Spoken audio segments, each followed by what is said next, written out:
ఇటీవల విమానాల్లో అనేక సంఘటనలు చోటు చేసుకుంటున్నాయి.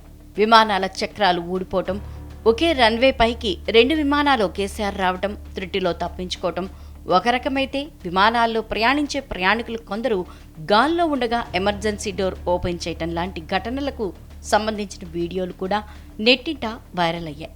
ఢిల్లీ నుంచి లఖన్వూ వెళ్తున్న విమానం గాల్లో ఉండగానే ఓ ప్రయాణికుడు అస్వస్థతతో మృతి చెందాడు. ఢిల్లీ నుంచి బయలుదేరిన ఎయిర్ ఇండియా విమానం శుక్రవారం ఉదయం 8:10 లఖన్వూలోని చౌదరి చరణ్ సింగ్ అంతర్జాతీయ విమానాశ్రయంలో ల్యాండ్ అయింది. ప్రయాణికులు విమానం దిగుతున్న సమయంలో సీట్లు శుభ్రం చేస్తున్న సిబ్బందికి ఓ సీట్లో కూర్చుని ఉన్న వ్యక్తి ఎటువంటి చలనం లేకుండా పడి ఉండటం గమనించారు.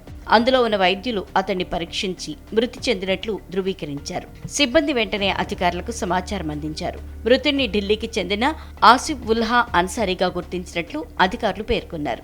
విమానం ఎక్కిన అనంతరం అతడికిచ్చిన ఆహార పదార్థాలు అలాగే ఉండటం, సీటు బెల్ట్ కూడా తీయకపోవడంతో గాల్లో ఉన్న సమయంలోనే మృతి చెంది ఉంటాడని భావిస్తున్నారు. అతడు మృతి చెందడానికి గల కారణాలు తెలియరాలేదని, మృతదేహాన్ని పోస్టుమార్టానికి పంపి అతడి కుటుంబ సభ్యులకు సమాచారం అందించామన్నారు.